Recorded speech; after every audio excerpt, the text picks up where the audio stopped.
Romana Harrison? Yes. Yes, ma'am. My name is Romana Harrison, and I'm testing in favor of Bills 837 and 3785. Do you need me to say it again, or is the mic? No, with me. Okay.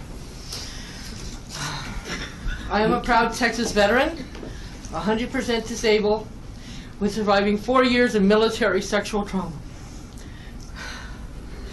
From 1976 to 1980, including one by Iranian pilots, they were our ally at the time, who had diplomatic immunity. I was 17 at the time. I was told it was national security, and I was given a direct order to never discuss it.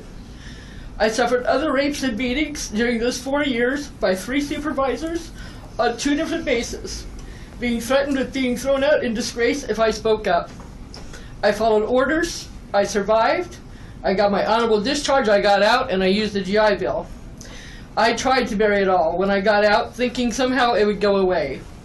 It didn't. Instead, it ruined my life until my total mental breakdown in December of 2011. I lost everything and had to start over here in Texas, where the VA sent me for military sexual trauma treatment. If not for medical cannabis recommended to me in California by my World War II veteran uncle, I would not be here, as I was drinking myself over the secrets I was commanded not to talk about. I never even told my mother the truth that I was being so bad I couldn't have babies. I had to lie to her. Every day was torture until I smoked cannabis with my uncle. He told me how he survived the night of D-Day, the day of D-Day, and that night some French soldiers came and smoked cannabis with him and some other survivors.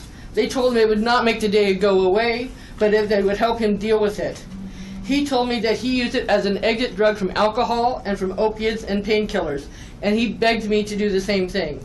I could not tell him what had happened to me because, as far as I'm concerned, it was still national security and I was under a direct order.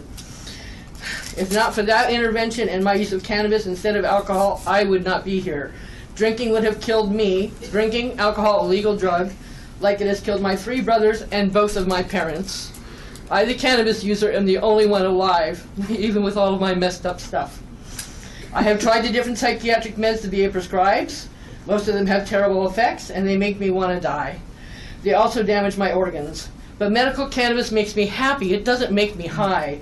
The pills the military gives me, now that makes you high, and that's scary.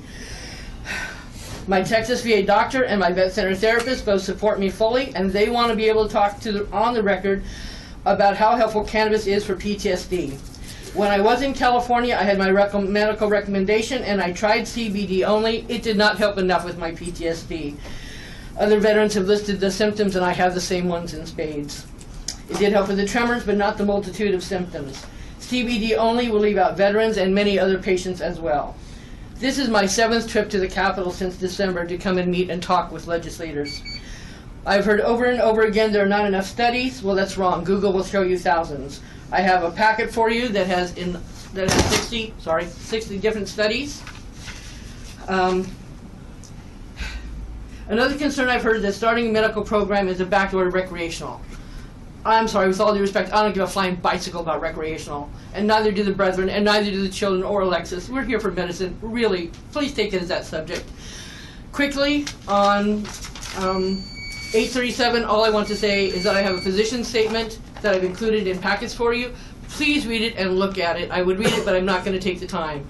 But see what a real, live, honest-to-God, sensible document looks like. Thank you so much for your time. Thank you for taking the time to be here. Chair